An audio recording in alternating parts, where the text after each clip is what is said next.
உப்பையும் போட்டு நல்லா கசரி பிடிச்சி ஒரு 10 மினிட்ஸ் வச்சுட்டேன்.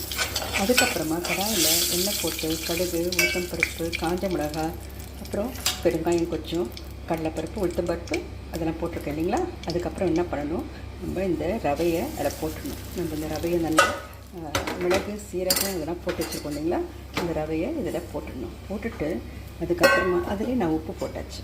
இது பாருங்கள், இது நல்லா கலரை விட்டுங்க. கொஞ்சம் சின்ன தீயில் வச்சுக்கிட்டிங்கன்னா நல்லது. எதுவுமே எந்த சமையல் பண்ண சொல்லுவோம் ஃபஸ்ட்டு சின்ன தீயில் தான் வைக்கணும். அப்போ தான் மேலே இதை இப்படி பிடிக்காமல் தீஞ்சு போகாமல் இருக்கும். இந்த மாதிரி நல்லா ஒரு வாட்டி பரட்டி விட்டுருங்க. அதுக்கப்புறம் கொஞ்சம் கருவேப்பிலை, ஃப்ரெஷ் கருவேப்பிலையை போட்டுடுங்க.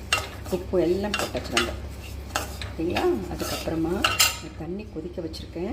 இது வந்து ஒரு சின்ன ஆழாக்கில் அது வந்து 3 போட்டிருக்கேன். அதுக்கு ஒரு கப் ரவைக்கு 2.5 கப்பு தண்ணி ஊற்றுறேன்.